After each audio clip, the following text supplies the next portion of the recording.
Salam, selamat pagi anak didik kami, siswa-siswi SMA Swasta Santo Fransiskus, kelas 12 IPS. Selamat berjumpa kembali dalam lanjutan pembelajaran mata pelajaran sosiologi pada hari ini. Sebelum kita memulai pembelajaran ini, maka marilah kita awali dengan berdoa sambil memuji memuliakan Tuhan. Kita mendoakan doa kemuliaan. Mari kita berdoa. Dalam nama Bapa dan Putra dan Roh Kudus. Amin.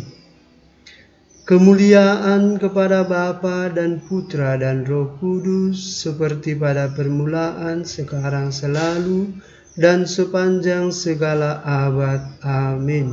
Dalam nama Bapa dan Putra dan Roh Kudus. Amin.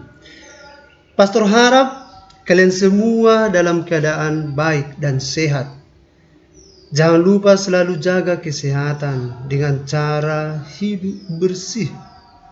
Jangan lupa untuk selalu mencuci tangan menggunakan sabun atau sanitizer. Dan juga paling penting adalah jangan lupa untuk selalu menggunakan masker. Teristimewa ketika anak didik kami, kalian semuanya pergi keluar berinteraksi dengan orang lain.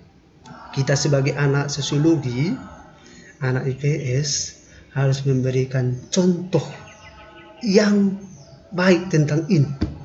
Karena kebetulan pelajaran sosiologi itu berbicara tentang relasi antar personal, pribadi yang satu dengan pribadi yang lain, maka kita harus memberikan teladan bagaimana menjalin relasi dengan orang lain dengan cara yang sehat, dengan cara yang baik dalam situasi pandemi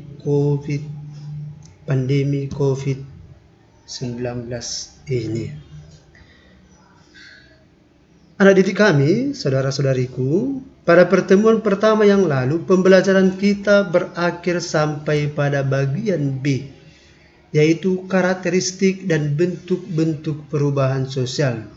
Dan sekarang kita lanjut dengan bagian C.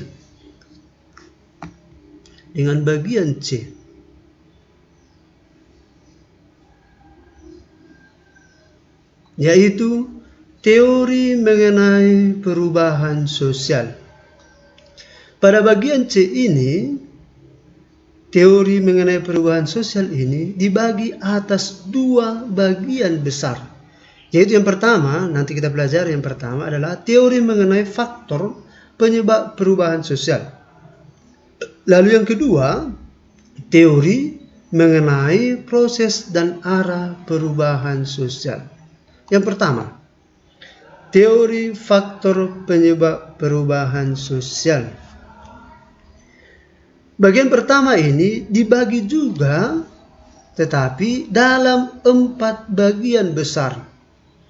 Yang pertama adalah teori konflik, teori perkembangan rasionalitas, lalu yang ketiga teori gerakan sosial, lalu yang keempat teori materialisme. Yang pertama teori konflik. Apa yang dimaksud dengan teori konflik? Menurut teori ini, perubahan sosial terjadi karena adanya pertentangan kelas. Yang paling disorot adalah pertentangan kelas antara kelompok borjuis, penguasa atau majikan, dengan kelompok proletar, yaitu kaum buruh pekerja. Di mana kaum borjuis ingin mendapat upah yang sebesar-besarnya, sehingga mereka menekan upah buruh, upah pekerja. Padahal kaum buruh sendiri, kaum proletar itu juga ingin mendapatkan upah yang besar. Jadi ada konflik kepentingan di sini, sehingga terjadilah konflik, terjadilah pertengkaran yang menimbulkan perubahan sosial. Pasti terjadi perubahan sosial. Minimal itu pemerintah akan menurunkan atau mengeluarkan undang-undang yang mengatur tentang upah minimum regional, upah minimum provinsi. Itu sebagian besar dikarenakan oleh konflik yang terjadi antara kaum borjuis dengan kaum proletar. Dalam teori konflik ini, tokoh yang sangat berpengaruh adalah Karl Marx dan Ralph Dahrendorf. Menurut Karl Marx, konflik sosial merupakan sumber yang paling penting dan paling berpengaruh terhadap semua perubahan sosial yang terjadi. Konflik yang paling berpengaruh. Lalu kemudian, menurut Ralph dan Dahrendorf, setiap perubahan sosial merupakan hasil konflik dalam kelas.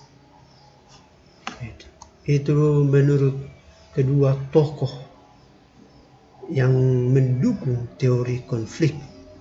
Lalu yang kedua, para saudaraku, anak didik kami, teori perkembangan rasionalitas. Tokoh yang paling berpengaruh untuk teori ini adalah Max Weber.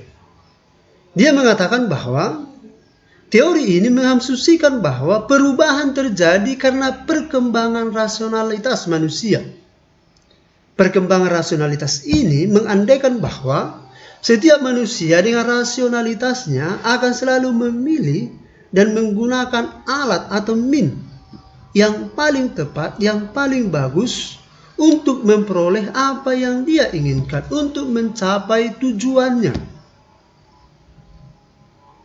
Ada 4 tipe rasionalitas yang dijelaskan oleh Max Weber. Yang pertama adalah rasionalitas tradisional.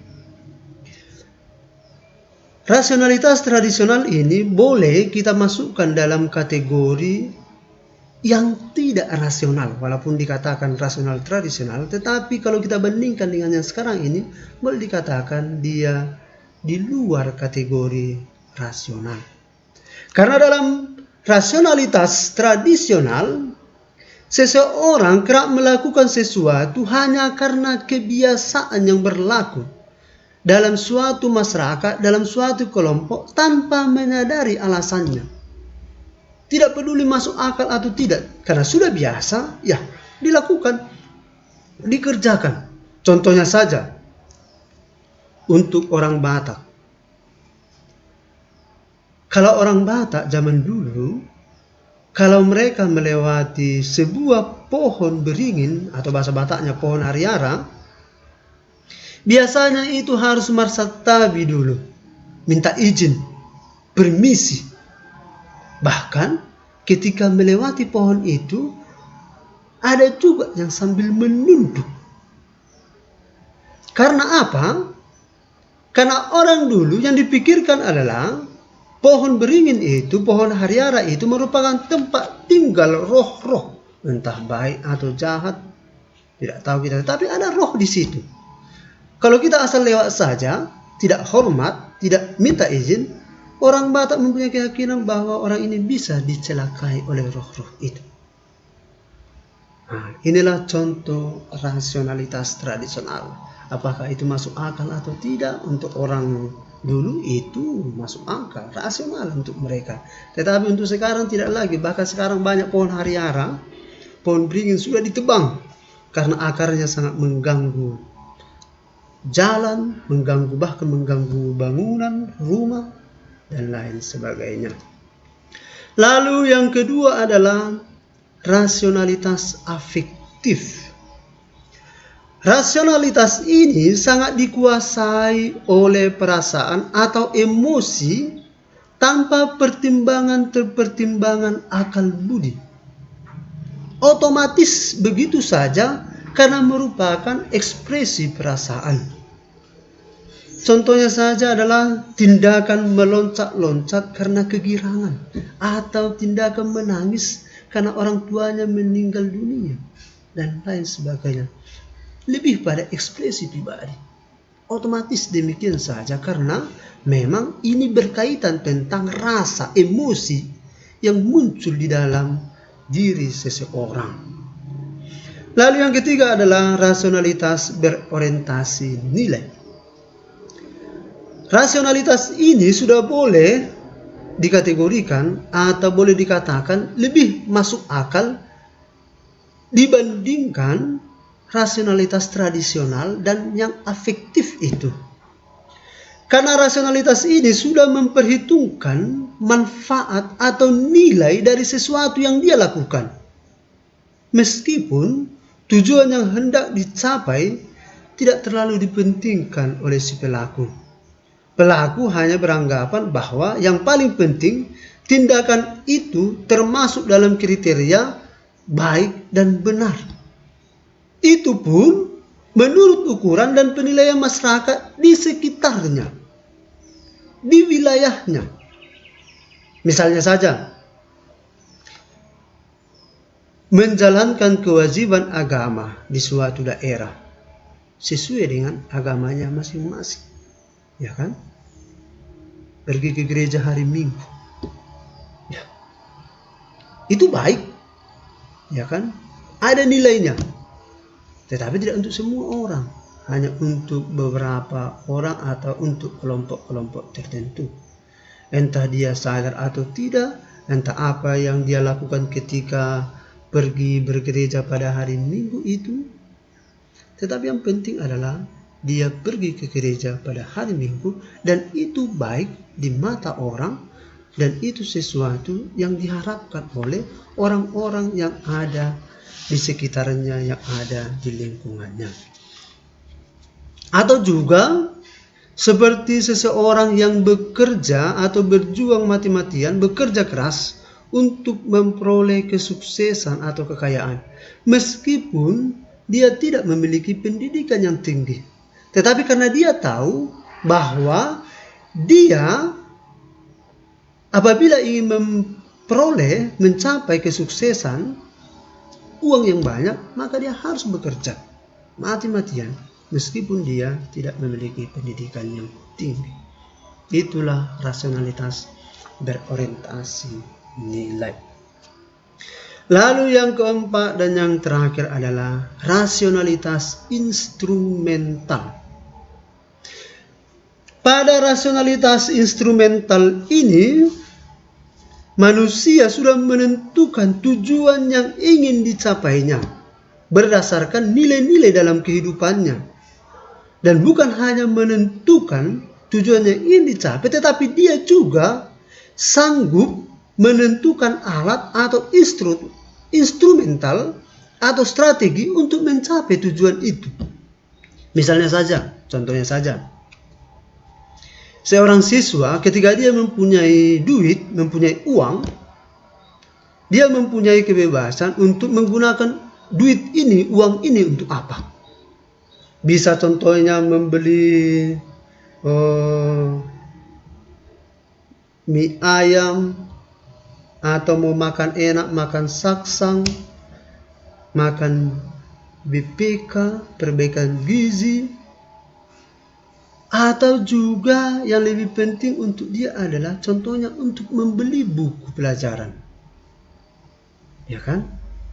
Tanpa membeli saksang pun dia, tanpa membeli makan BPK pun dia, sebenarnya dia sudah mempunyai jatah makan pada hari itu, walaupun tidak seenak BPK dan saksang. Oleh karena itu dia berpikir, udahlah, lebih bagus uang ini saya gunakan untuk membeli buku pelajaran saya daripada sekedar hanya ingin memperbaiki gizi untuk makan enak pada hari ini. Karena toh sudah ada juga jatah makananku pada hari ini, walaupun hanya sekedar ikan rebus atau ikan gulai, nasi padang. Itu. Inilah dia yang disebut dengan tindakan rasional instrumental. Itu. Ya. Dia sudah berpikir kritis akan apa yang ingin dia capai dan apa yang harus dia lakukan untuk mencapai apa yang dia inginkan itu, apa yang dia tuju itu. Itu. Itulah para saudaraku, anak didik kami, 4 tipe rasionalitas menurut Max Weber, ya, dalam teori perkembangan rasionalitas. Lalu kita masuk ke dalam teori yang ketiga, yaitu teori gerakan nasional. Tokoh yang sangat berpengaruh di sini adalah Stomka. Teori ini menjelaskan bahwa perubahan terjadi karena adanya ketidakpuasan terhadap kondisi tertentu dalam masyarakat, sehingga sejumlah besar masyarakat atau orang mengorganisir perjuangan untuk perubahan. Gitu ya. Muncul gerakan nasional karena ketidakpuasan, keinginan yang tidak terjawab, sehingga beberapa orang atau masyarakat atau kelompok sepakat mengorganisir perjuangan untuk perubahan. Teori gerakan nasional ini dibagi atas dua bagian besar yang sering disebut dengan, yang pertama adalah tipologi Aberle dan tipologi Kornblum.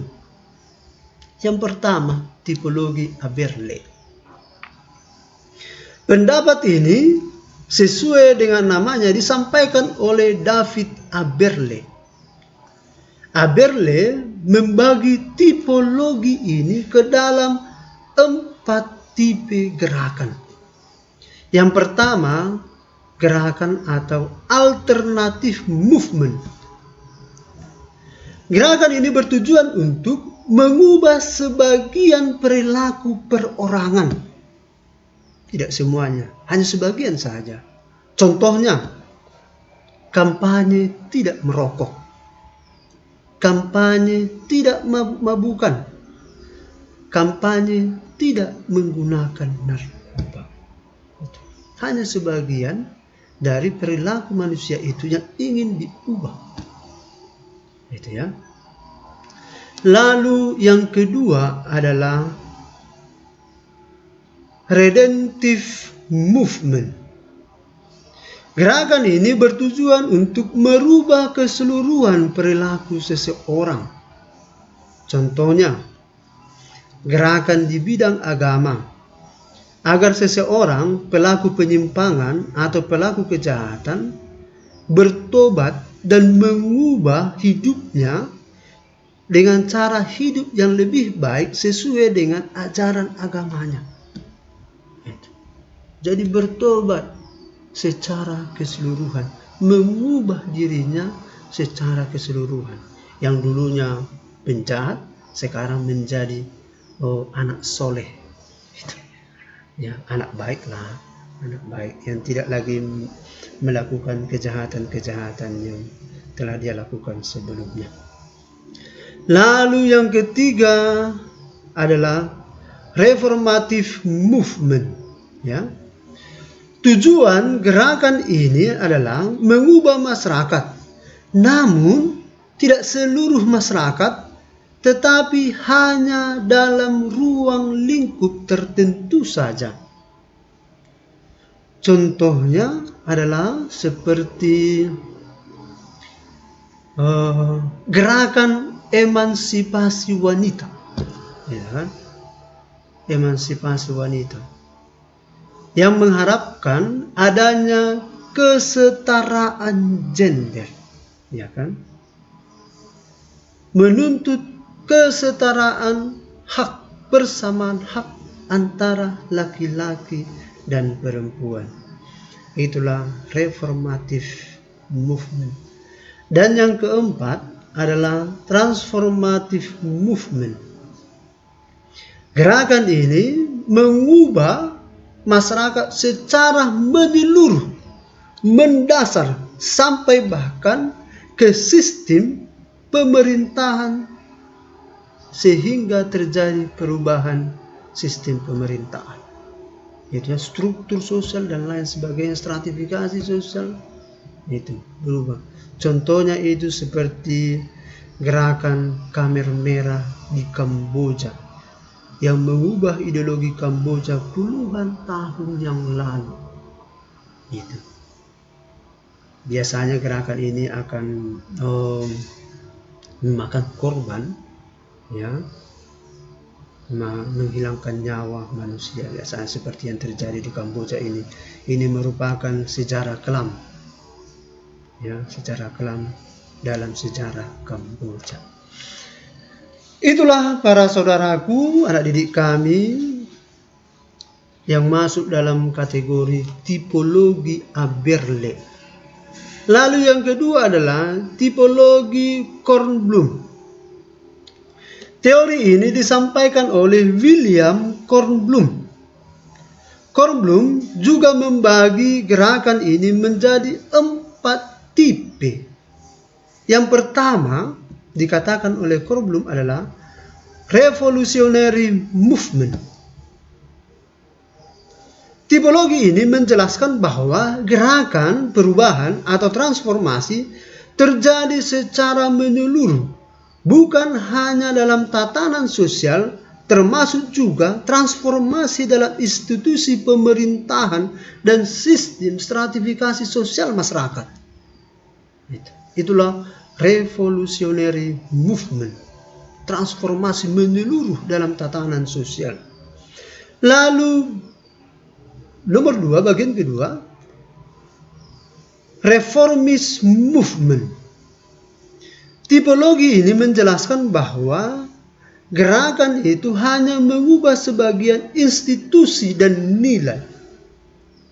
Dalam hal ini, pemerintah dan elemen masyarakat sipil bekerja sama melakukan pembenahan dan perubahan terhadap berbagai lembaga yang tidak dibutuhkan lagi atau yang sudah usang, atau juga memperbaiki atau mengubah perundang-undangan yang tidak sesuai lagi dengan situasi zaman sekarang ini. Dalam tipologi ini, reformist movement ini ada kerjasama antara masyarakat sipil dengan pemerintah. Lalu yang ketiga adalah conservative movement. Gerakan ini justru kebalikan dari reformist movement, karena gerakan ini berjuang untuk mempertahankan nilai dan institusi yang sudah ada di masyarakat. Mereka sudah sudah cocok dan merasa sesuai masih peraturan perundang-undangan yang telah mereka jalani beberapa tahun yang lalu dengan saat ini. Jadi mereka tidak butuh yang namanya perubahan.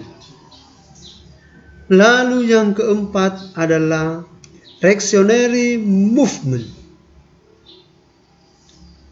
Tipologi ini atau gerakan ini berusaha untuk kembali ke nilai dan institusi masa lampau dan meninggalkan nilai dan institusi masa kini.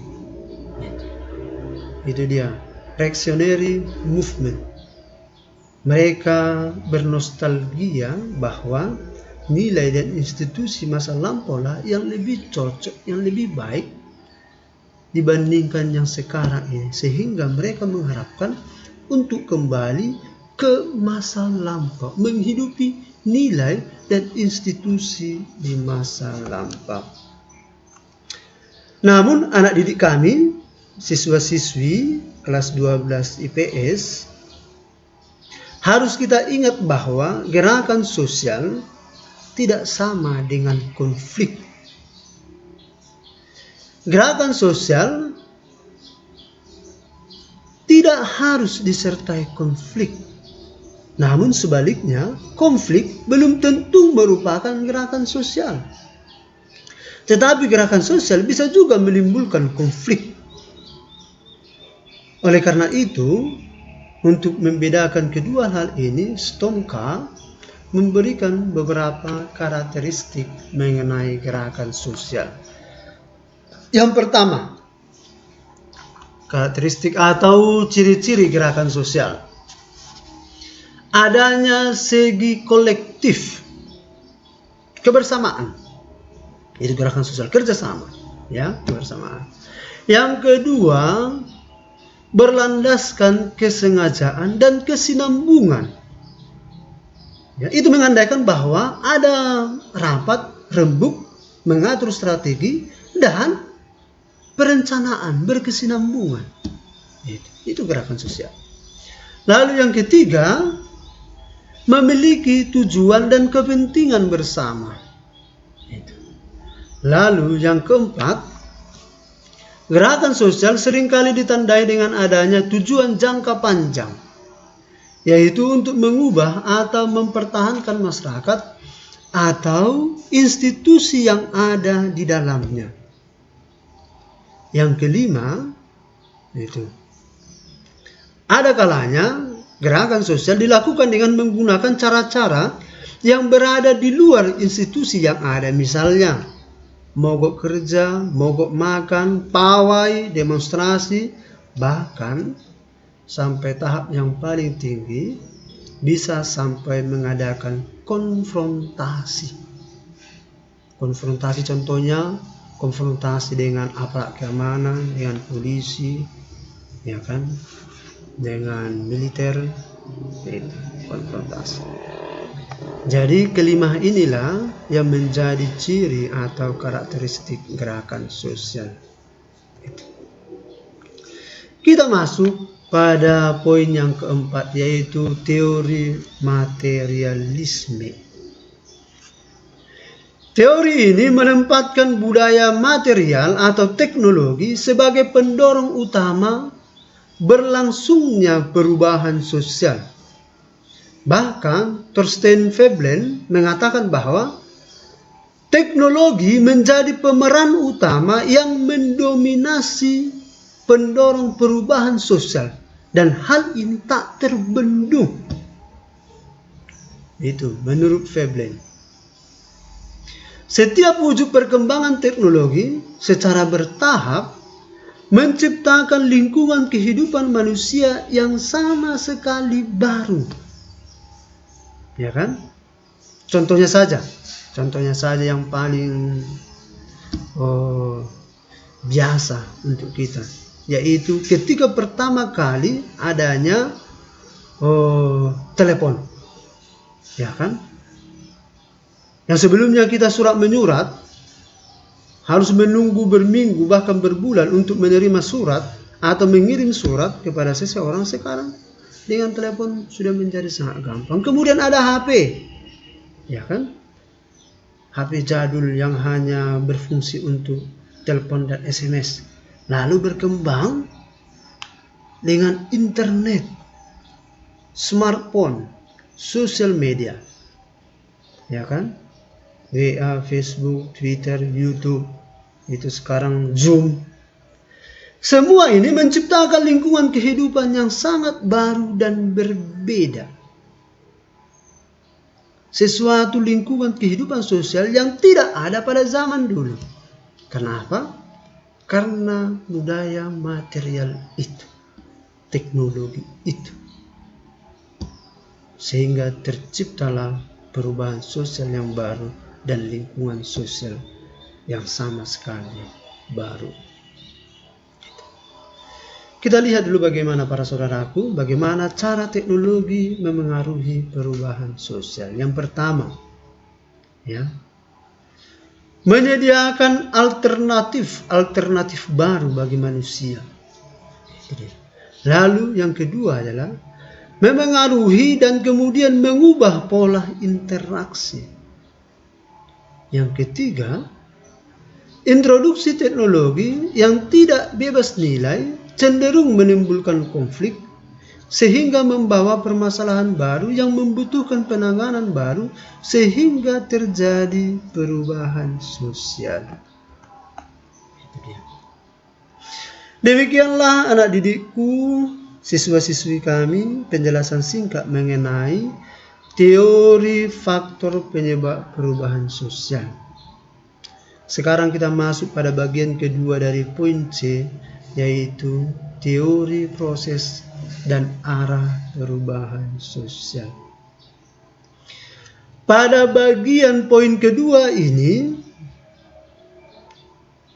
juga dibagi atas 4 bagian besar teori. Teori evolusi, teori siklus atau perubahan melingkar, teori modernisasi, dan yang terakhir nanti adalah teori ketergantungan. Yang pertama kita lihat teori evolusi. Teori ini beranggapan bahwa perubahan sosial memiliki arah tetap yang dilalui oleh semua masyarakat.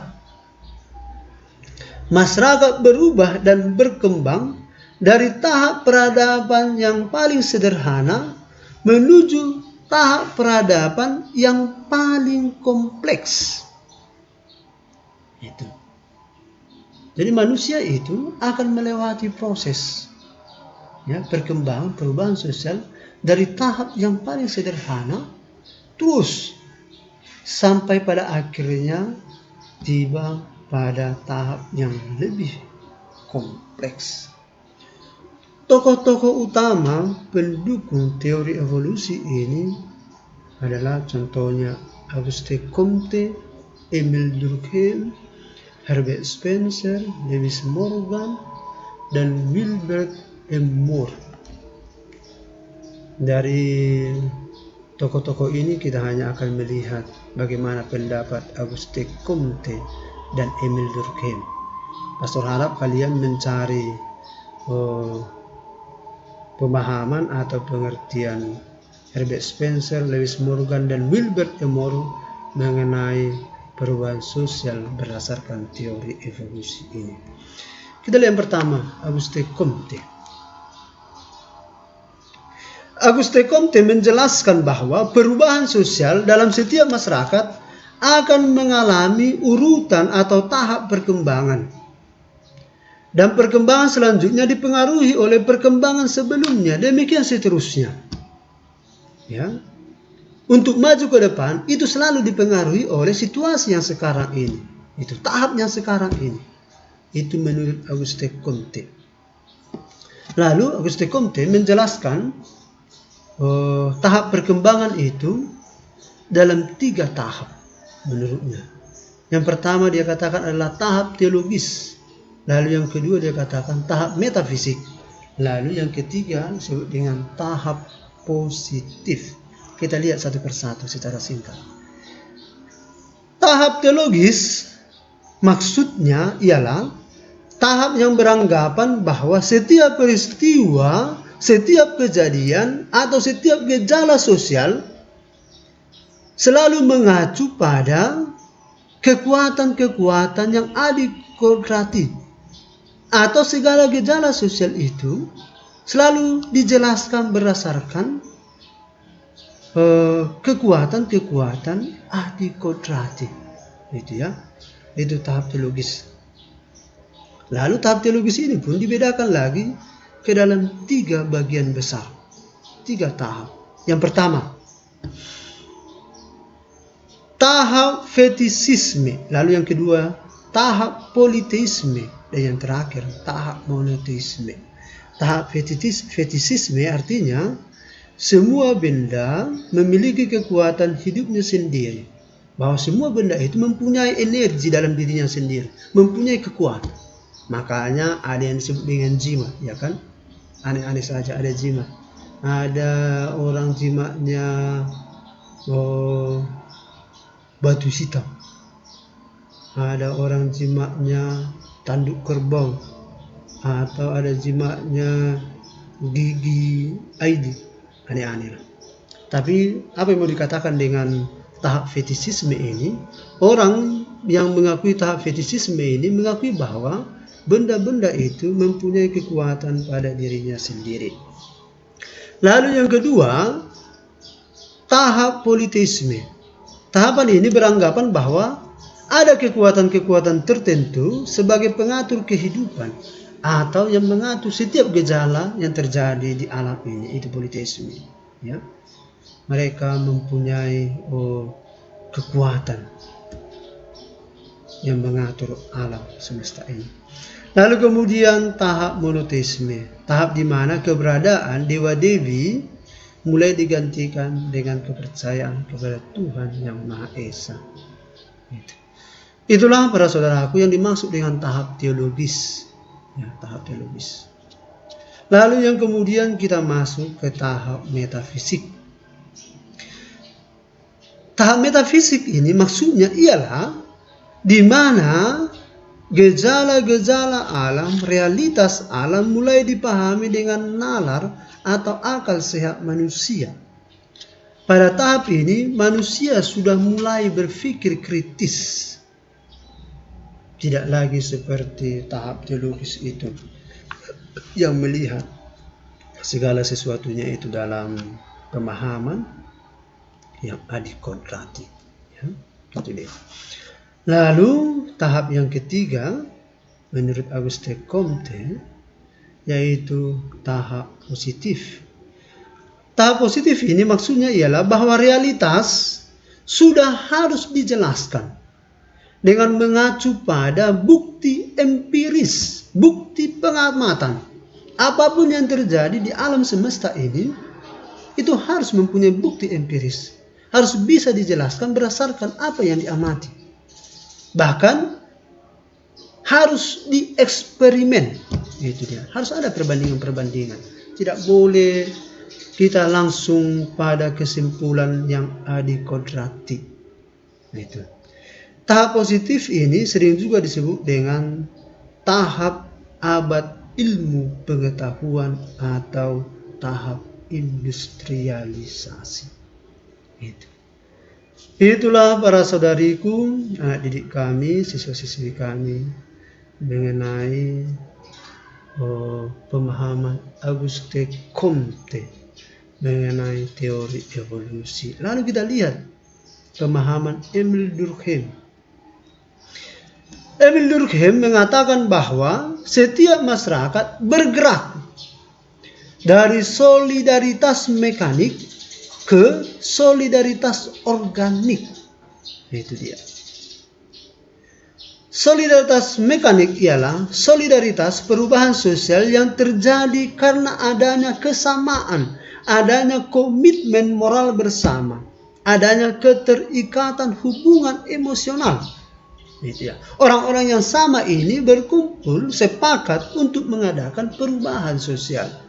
Itulah solidaritas mekanik karena persamaan, karena keterikatan batin.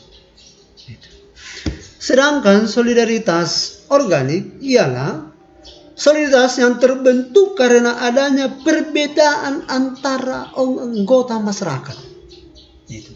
Mekanik tadi persamaan, organik itu justru karena adanya perbedaan dalam anggota masyarakat. Dalam solidaritas ini, otonomi individu sangat dihargai. Tingkat pembagian kerja sangat tinggi. Karena masing-masing individu memiliki fungsinya sendiri-sendiri. Begitu ya, anak didik kami, saudara-saudariku, kedua hal ini lah yang pastor sampaikan kepada kalian. Pemikiran dari Herbert Spencer, Lewis Morgan, Wilbert Emory. Pastor harap kalian cari masing-masing secara pribadi, kalian pahami, kalian pelajari, ya. Jadi itu seperti ya tugas kalian lah, tugas. Nanti mana tahu ketika tes, bisa juga nanti pastor akan mengambil salah satu soal dari pendapat dari tokoh-tokoh tersebut. Itulah teori evolusi. Lalu sekarang kita masuk teori yang kedua, yaitu teori siklus atau perubahan melingkar.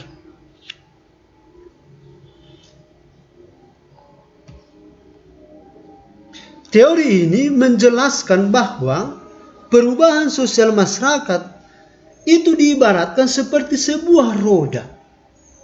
Kadang dia naik, kadang dia di atas, namun terkadang juga dia turun. Ada di bawah. Sama halnya seperti kebudayaan-kebudayaan yang tumbuh, berkembang, lalu hilang. Nah itu. Oswald Spengler, tokoh yang sangat berpengaruh dari teori siklus ini, mencontohkan seperti kebudayaan Romawi dan Mesir yang ada, bertumbuh lalu hilang. Dan dia mengatakan, demikian juga halnya nanti dengan budaya-budaya kita. Itu dia ada, bertumbuh, berkembang, lalu kemudian akan hilang. Itu menurut teori siklus, teori perubahan melingkar. Sedangkan menurut Vilfredo Pareto, dia mengatakan bahwa setiap masyarakat tersusun atas lapisan bawah dan lapisan atas, di mana kedua lapisan ini akan saling bertukar atau saling bertransformasi. Lapisan atas akan digantikan oleh lapisan bawah. Demikian juga seterusnya. Setelah lapisan bawah ini ke atas, dia digantikan lagi. Dari lapisan bawah ke atas lagi. Yang atas itu turun lagi ke bawah. Itu. Kalau menurut bahasa Arnold Tonibe, dia katakan seperti ini. Ibarat seperti elit yang berkuasa, yang akan digantikan oposisi. Kemudian oposisi digantikan oleh elit. Demikian seterusnya. Ya, akan selalu berganti. C. Karena tidak akan ada yang mampu mempertahankan kekuasaannya, situasinya untuk selama-lamanya. Itulah yang dimaksud dengan teori perubahan melingkar atau teori siklus. Lalu yang ketiga, teori modernisasi.